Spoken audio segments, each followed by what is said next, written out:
Yep. All right. So, for those of you just joining me, oh, thank you. My name's Meyers. I'm glad to be here. This is a great place to be able to share and learn. And this program is about career. It's about life. It's not intended to be about finding your next job. It's about aligning your ambition, as you'll see here, aligned ambition with who you are becoming and the kind of impact that you want your career to create over time. So we're not going to sit here and just give you all the tools. You know the tools. You know how to do that. But because this goal is because the goal isn't your next role, it's building a career you can be proud of. It's building some things that you'll hear me talk about, legacy and things like that. So I refer to myself as a legacy leadership coach. We'll be talking about some things that are kind of might be kind of on the edge of practicality. Because I have some things that I really believe in, and I have lessons that I've learned in my own life. And so think about a time in your own career when you've really felt alive. When you really felt this is good. You know, may not be there now, but the whole idea is to think about what does that feel like? What does something like that mean? And ambition is so much stronger in helping us align with what we want and where we want to go. So we'll be talking about this. You got a little handout there. We'll be moving through this process with the idea of finding what's next for you. Okay. Let me make sure I am going. You may not like Zoom. Oh my, it worked all day yesterday. Well, you know what? There's a way to do this. Wayne, put that down and press this. No, press this. Oh. Spacebar? Next. Do I have an IT professional in the room? Maybe I need to answer okay. We don't see that. That's fine. Oh. Well, that didn't help. How about the enter button? No, that didn't work. Okay. Jeremy, share. Bottom share. Yeah. Share again? Yeah. Let's do this. I've never found a reliable formula for that.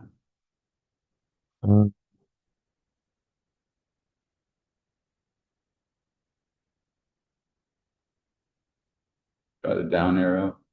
And are you presenting? I thought it was. Tell you what. We put that in present, and then that's what it is.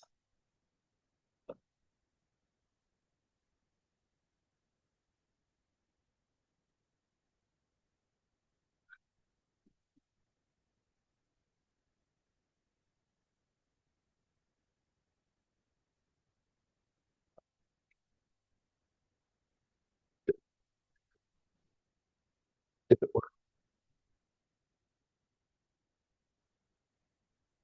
Da-da-da-da-da-da. We're going to go here. Then I'm going to go to slideshow. I'm going to do that. And then I'm going to do this. Hey. Amazing. Amazing. There we go. Okay. Good job. I would call my mother and tell her, but she's no longer around. So we'll just move on. Okay. Okay. This whole workshop, this session, you see there, I won't read through all this whole detail. We're talking about shaping a direction. We're talking about something to be proud of over time. This self-awareness is, I'll tell you a story later about kind of where this became such an important piece of my life. And self-awareness helps us start thinking about what's of value to us? What are our emotions telling us to do? How does that change behaviors and patterns that we might do? You know, our personal tendencies, kind of those patterns that we're used to doing. Those things are something something to be aware of. We're talking about work environments. I can't believe one time I was actually asked an interview question, describe the culture or an organization in which you feel like you could optimize your performance. Wow, what a cool question. And I never forgot, I didn't get the job, but a friend of mine got the job instead. So it worked out okay. So self-awareness has data in it. We're going to actually have a way to think through some action plans for you if you choose to kind of go that route. Okay, so let's first look, and that handout you have there is kind of a guideline for you. We'll actually use that specifically in certain ways, but for now, just kind of go with the flow of this, and then there'll be a time you can actually write some things down. So talking about core values and where does that contribute to energy. When we don't know what we stand for, we follow paths that drain us. So like, where'd you feel alive? If it wasn't something that you felt alive with, it just okay. And over time, those choices don't just affect your job. They shape your career story. And ultimately contribute to the legacy you wish to leave behind for people, family, friends, the world, whatever that may be. So understanding where our values are and how we can kind of help them line up with the energy that we're doing. And energy is inside, okay? It's not just walking and talking. Sometimes I don't feel like walking and talking, but I still have energy. I still have desire to keep moving. Okay, so, all right. There's a lot of words up here. And let's see, can I get rid of that? Okay, y'all can see it. Okay, y'all can see the full screen. There's some words up here, and these are words that could represent values that you have. Just scan through those while you're, if you want to jot down any of these, what are some of the words that you really powerfully resonate with? Okay. There's so many things on here. I could tell you my top three, but one might be, just creativity and having some sort of balance that gets into picking and choosing the things you really want to do. And, and having honesty about values of what's important to you helps you to be true to yourself. Okay. And it's again, this sounds kind of, okay, Mark, you're kind of woo-woo here, what are you doing here? Well, these are things that really help really connect with us. My big words on this page are curiosity, empathy, and growth. If I had to narrow it down to three. Spirituality, faithfulness, family, focus, loyalty, those are other words that are important to me. So the idea here is just to kind of think about what would be really authentic for you. Which of these really reflect who you really are or perhaps want to be? Okay? Time to think about that. You can think about it as much as you want, okay? And it varies. Now, this is not the time to just jump in and start writing down that piece of paper because we got some things to think about. But the top of this page that I've shared gives us an idea of starting to look at the elements that help us align our career. It considers values. Some of those words perhaps might fit. It considers energizers. What gives you energy? What fires you up? What is that? And then we talk about the strengths, things that, hey, I'm really good at this, or I have a mindset about something that's really, really strong. Environments, it goes back to that question I was asked. Describe the environment, the culture, the organization in which you feel like you can optimize your performance. What an amazing question to ask yourself. Sometimes we don't think that. We just think, I just need a job. I was trained to do this, so that's why I'm going to do this. Most of you wouldn't have any way of knowing this. I haven't really given the introduction. I was an accountant. I'm a CPA. I do not maintain a license. I retired early. was 59 years old. And I can tell you more about that transition, that decision. But I've been in a CFO role, I've been a controller, I've been in public accounting, I've done a lot of different things. And I'm still involved, very involved with a financial executive organization. So that's kind of my career. But I can tell you, there was a time when it no longer energized me. Okay? It no longer was what I liked to do every day. I think it's time for me to tell you that little story. My last job, I may be supposed to tell that story later, but I'm going to tell it now. My last real job, I was a director at a CPA firm, a director of the outsourced accounting division. Okay. And I had been there, I had a great team that worked for me, a lot of millennials, they were awesome. And a few Gen X or Z, whatever they're called these days. I don't know what they are. Anyway, don't ask me about generational differences. I have no idea. Okay. But anyway, so I retired early. Now I'm 67 years old. I've kind of figured this out. But at 59 years old, I went to my mentor at that company. He and I actually went to grad school together. Some things weren't feeling right in this job that I had. Even my interaction with clients didn't quite feel right. Other people in the firm were saying, so why'd you do it that way? So anyway, I knew something wasn't right. I went to my really good friend who happened to be the managing partner of that firm. He gave me some amazing advice. I give that advice now as a career coach. I give that advice. He said, Mark, write down all the things that you don't like to do.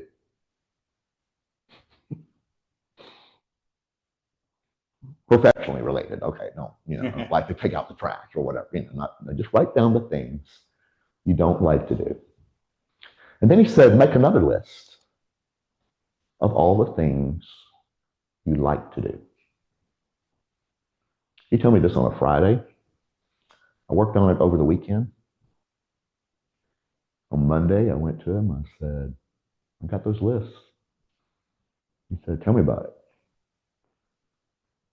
It was a sheet of paper. 2/3 of the sheet of paper were things I didn't like to do. The other third were the things I liked to do. The 2/3 of the things I didn't like to do was basically my freaking job description. Excuse the French, okay? It was what I did every day. It was kind of what I was supposed to do. And guess what? I was becoming totally ineffective because I no longer liked doing it. A little short list of what I like to do. That's what I've been doing for the last 8 years. Am I killing amount of money? Oh, no. Being a coach is not the way to make a lot of money unless you're Tony Robbins, okay? I don't want to be a Tony Robbins, so I don't know where. But anyway, what's interesting to me about that story is that defined for me that it was time for me to find something else that aligned with my values and my personal desires of what I wanted in life. Wasn't too much longer after that, I resigned. Mm-hmm. Wow. And ultimately retired. Had the money to do some things. Ultimately I tried to do nothing for a while.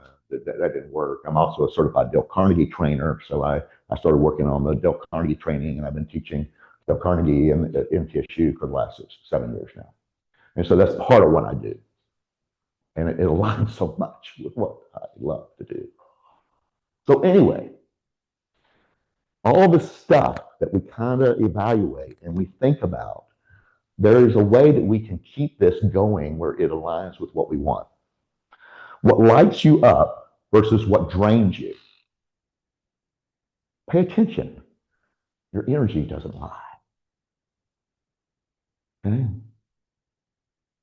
Family, education, all that has built-in expectations of what we're supposed to do. That's not what we have to do. Some things that we frequently run into, some of these questions that here, I won't go through all of them, but it gives you an idea. You know, we got patterns and habits and things that we do. We choose roles that kind of defines how we want to work. Sometimes there's really legit reasons for our lifestyle to be a certain way, and that's okay. But you know, look at some of these questions here. What roles or situations do I find myself in repeatedly? What are you doing over and over again?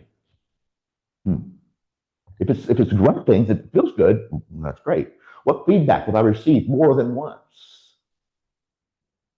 That's one of the things that led to me having that decision because I was kind of getting this vibe that it wasn't going as well. It just wasn't working. And then we have these general behaviors, things that we just typically do over and over again. And people repeat patterns until consciously choose differently. Some may say, oh no, I can do something different. Well, suppose you chose to do something different. Okay. Human nature is it's natural to repeat it. If we don't shift those patterns, we don't just repeat jobs. We repeat identities. We repeat the things that really are as a version of ourselves that we enjoy, and our career can reinforce that. What kind of environments? The last final question there. What kind of environments bring out my best or my worst? If we have things that we normally do that's not consistent with the values that we have and desires in our heart, if we don't change them, guess what? Nothing changes. So that those tendencies, those environments that we're in, we've got to choose. If they're not the right feeling for us, we have to choose to make a decision about that. Other pieces of this, strengths, kind of helps drive purpose perhaps for us. Motivated strengths, have a definition. Things you're not only good at, but you enjoy using. Strengths that really empower you are using them every day, or at least sometimes. Okay, something to think about. You know, and so we have to start visualizing what does this really mean for us. You know, you got the discussion there that the visualization enables us to connect our motivated strengths with our ideal future contribution. Okay, when I talk about future contribution, okay, you see the little lingo that I've used already about legacy. You know, my girlfriend and I were talking about this over the weekend, and she said, "Legacy? Are you talking about inheritance, or is that an ego thing? You want your face on the Mount Rushmore? No.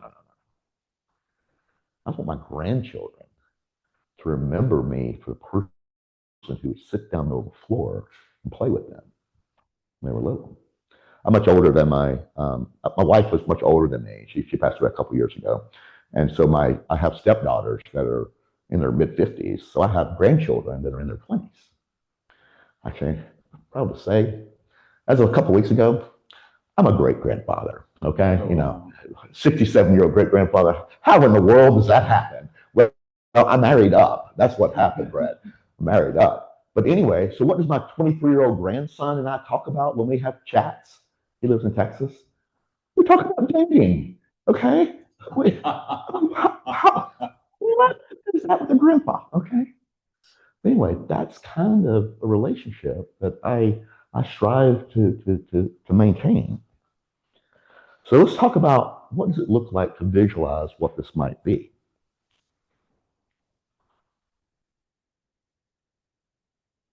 Imagine it's 5 years from now. Imagine it's 10 years from now. Whatever, and you're thriving. What are you doing personally and professionally? What's happening? You know, who are you helping or impacting? You know, my grandchildren are, whoa, my thing. All right. You know, what are your motivated strengths that you're using often? What are you known for in the future? Somebody asked a question to me not too long ago. Said, What do you want people to say about you at your funeral? And I kind of went, well, that's kind of morbid. And I kind of went, I want my grandchildren to not talk about that Grandpa Mark was a CFO, blah, blah, blah, blah, blah, blah. I want them to remember me as the grandpa that would sit and talk to me about life, what my personal goals are in life. You know, I have a granddaughter that's about to go to St. Kitts for veterinarian school. I just love it. Also gives me an excuse to go to the Caribbean to go visit her while she's in veterinarian school.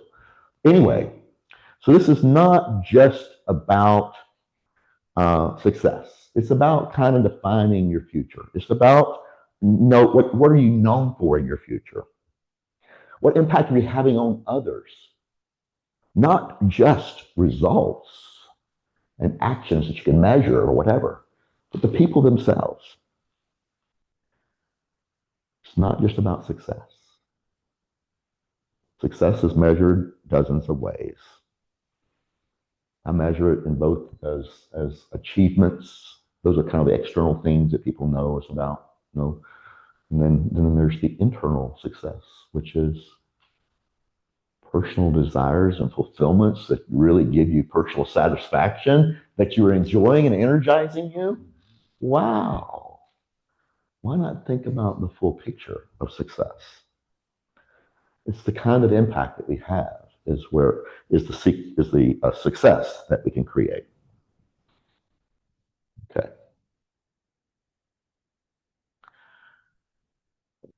You don't have a necessarily a sheet to write this on, but it gives you kind of a way to think about this.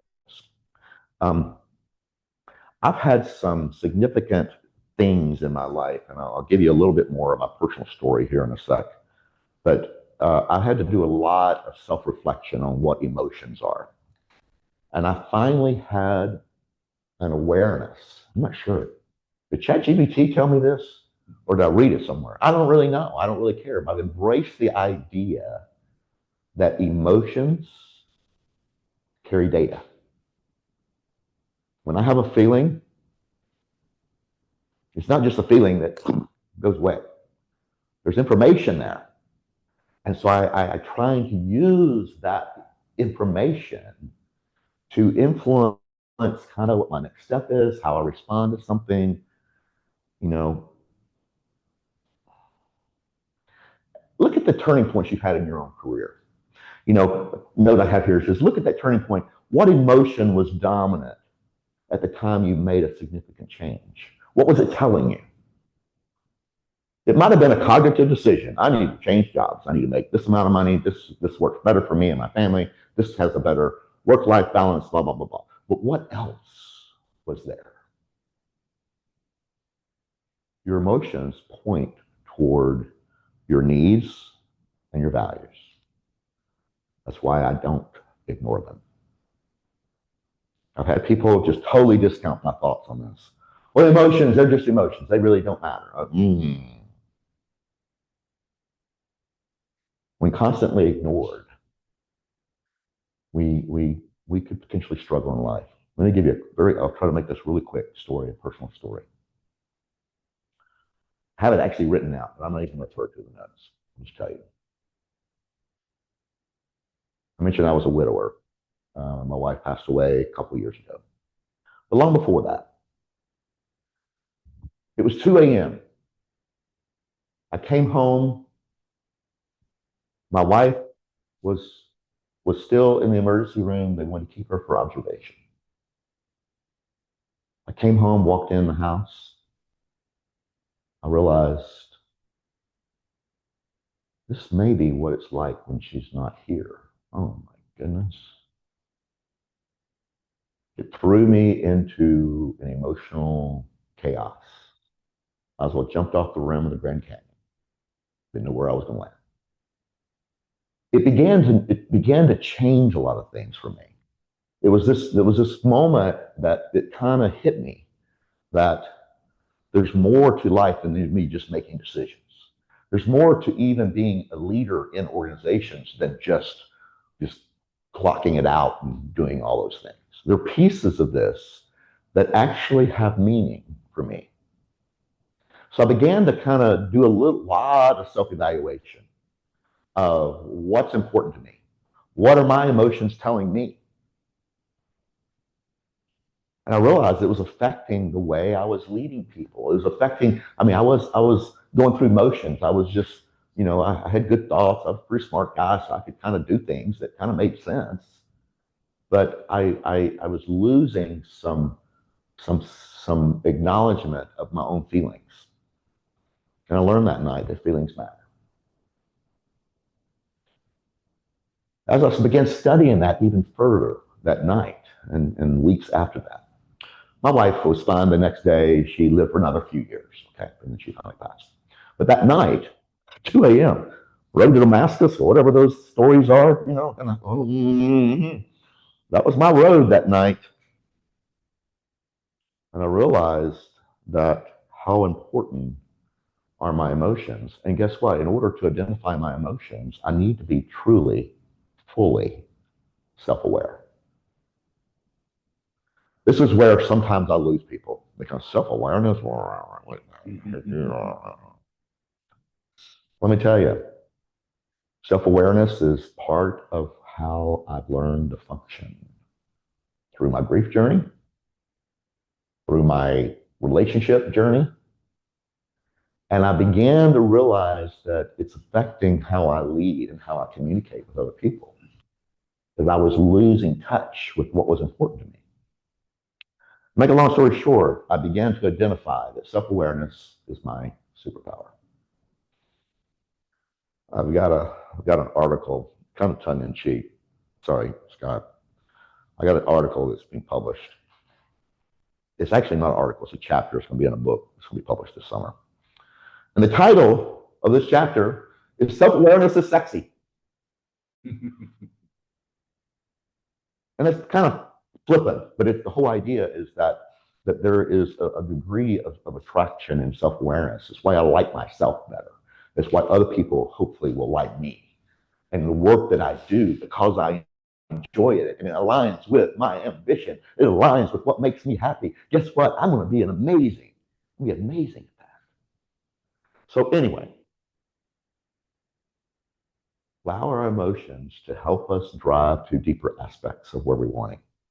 No matter where each of you are, think about kind of what's important to you. All right, enough of that woo-woo stuff. Mark, move on, Mark. Come on, let's get out of here. We're in this emotional thing. Let's move on to something that we can relate to.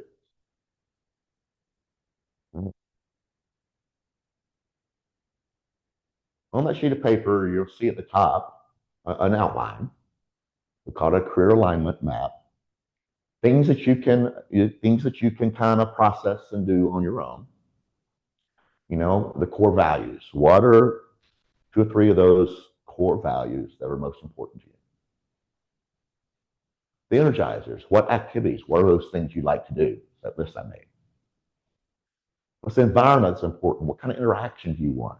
Do you want a collaborative interaction? Do you want to just be the boss? What do you want? Those strengths. You enjoy doing those regularly. They're just not something you're strong at. They're great. There's some things I'm pretty strong at. They're not necessarily motivational because they're not things I really want to do. Okay? I may be good at something, but not motivated by them. And the environments. Okay, what's that environment that you feel like you can optimize? What's that structure look like? And what kind of direction? These are some obvious questions that you can ask yourself. What does this direction look like for me? Whether you're considering everything from a change of careers, change of industry, change of skill set, change of geography, change of work-life balance, whatever that is, find something that feels aligned with you and what you really want. This is where career clarity starts to become something deeper. Direction. What's authentic for you? One final question to hold as you build this map of what this is. It's the phrase that's there. What kind of career would I be proud of? Not just now, but looking back.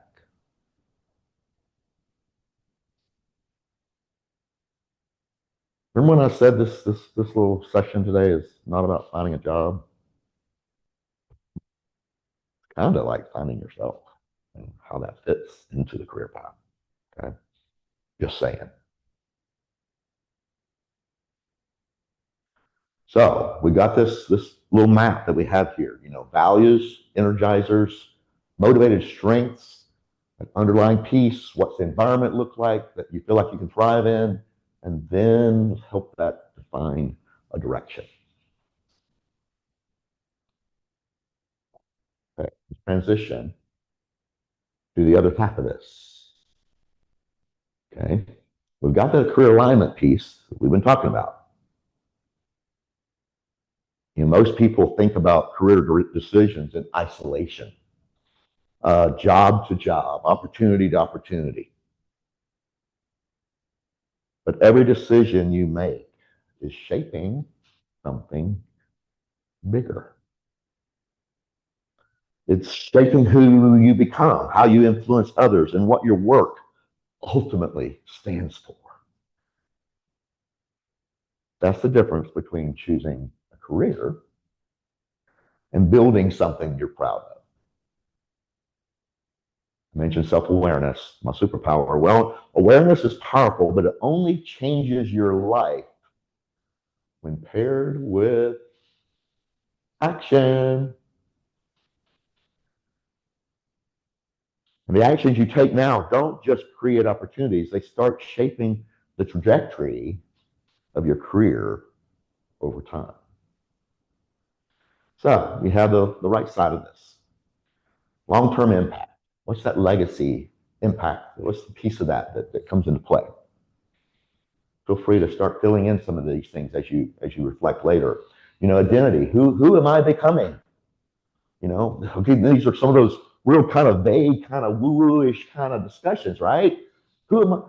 How do I affect others? I actually heard somebody say, I don't really care how I affect others. I just want to get stuff done. The contribution.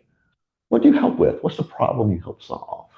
Consistency. What patterns do I keep doing over and over again that actually helps me accomplish this? What will this look like over time?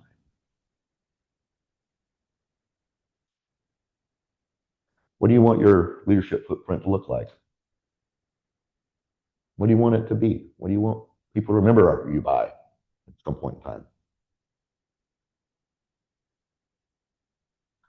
Aligned ambition, I'll just read what it says there at the bottom. Aligned ambition today becomes meaningful impact tomorrow.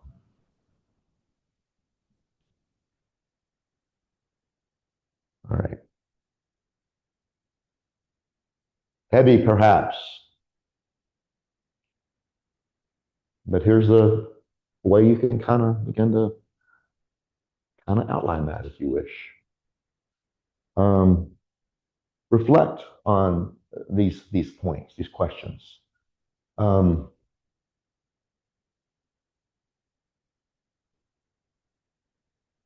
That last final reflection, what can possibly happen if I'm actually following my goals in this?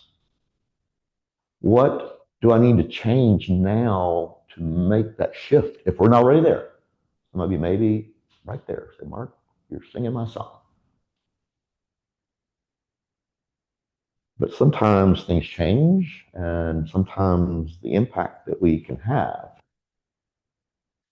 can evolve as well. Evolve, that's my name on my business, by the way, in case you really care. Okay. Let's keep looking. All right. Yep. I said it. Awareness. It creates clarity. Action creates direction. And direction over time can shape your career, your path, and the legacy that you wish to leave for your family, friends, and society. I love that comment at the bottom. I use it even in my Dale Carnegie instruction. Clarity affords focus. A lot of people say, well, I don't really know what I want. Fair. Maybe we have to think about it a little bit longer, a little bit more in depth to really see what this might actually look like. So I encourage you to kind of think about what are some things actions you might can take to maybe embrace this whole idea. If you think this is all malarkey, okay, never mind. Sorry, I stole an hour of your time.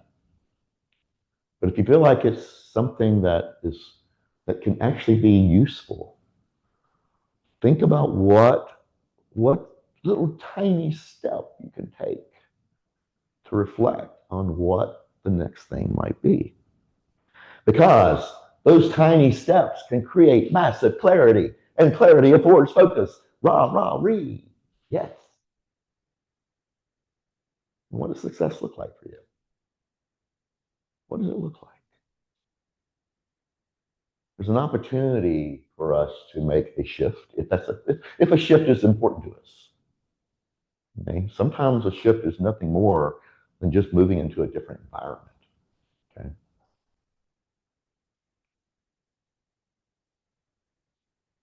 We're going to start wrapping up here. Okay? Let your self-awareness drive how you make decisions. Drive your ambitions. Highlight those motivated strengths that you have. Emphasize the values that you can celebrate.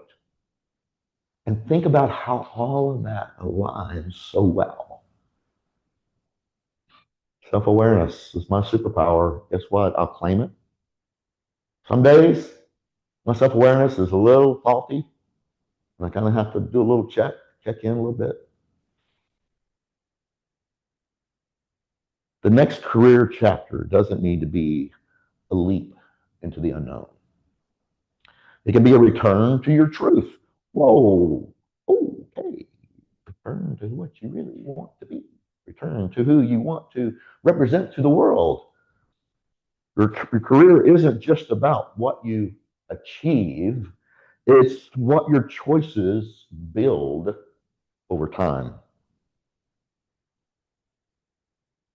Let your self-awareness lead your ambition. So your ambition builds something meaningful in your life. And it's not just a job. I mean, I'm 67 years old. I could probably say, well, what am I going to do the rest of my life? I found meaning in my life, and it's to help teach these concepts. That's part of the meaningful work that I'm trying to provide to the world.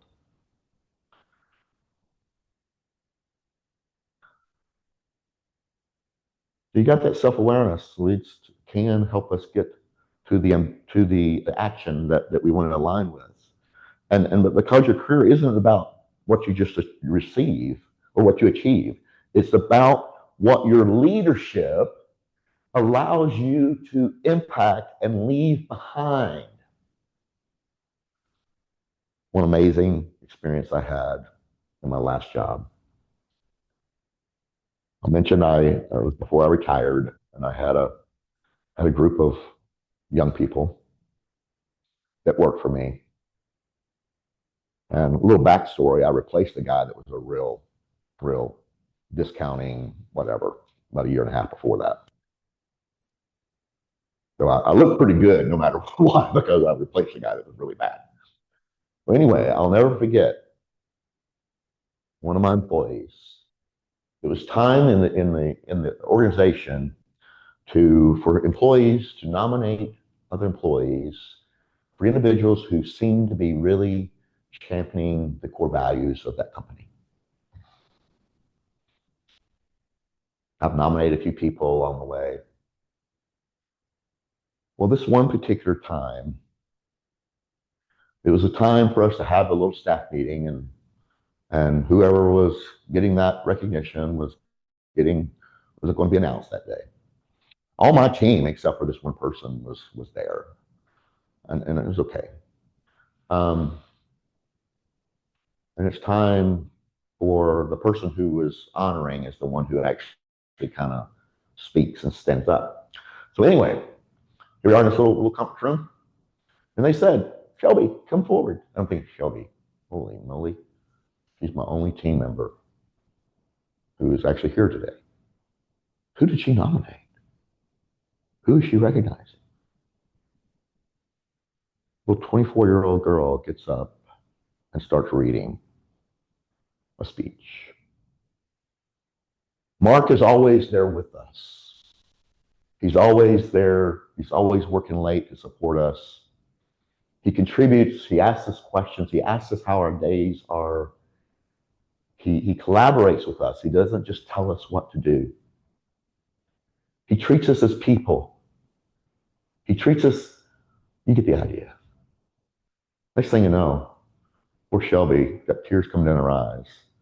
All the people in the room like starting to have tears coming down their eyes. I'm like fighting it, and so my team acknowledged me as the core value award winner in that particular time. And I will always, always, always say the greatest achievement that I've ever had in my management career was that day. That day. Shelby gave me this, actually have the speech. Every once in a while I'll read it. But okay, goosebumps. It really helped me see that the impact I was having on this young group of people was something that they kind of, it made their life better, whatever. You know, there's probably a lot of different ways of describing that. What an amazing time for me. Like I said, it's the greatest achievement ever in my life. All of this is what I call legacy leadership. Aligning who you are with what you do so your work creates impact beyond the role itself. Yes. Legacy is not important to you. It's okay. Nothing wrong with that. But for me, it's the ultimate gift I can give to my grandchildren.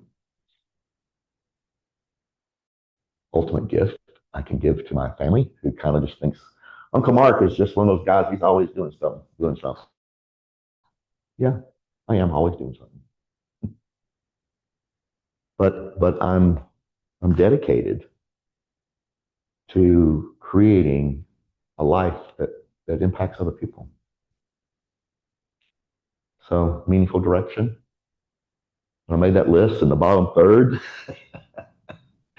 that was that meaningful direction that I didn't really realize at that time. I didn't have all these words I'm using today. I didn't have those words at that time. But because I began to reflect, began to just look at the nitty gritty of this, I realized there's certain things I enjoy. And I'm so, so glad.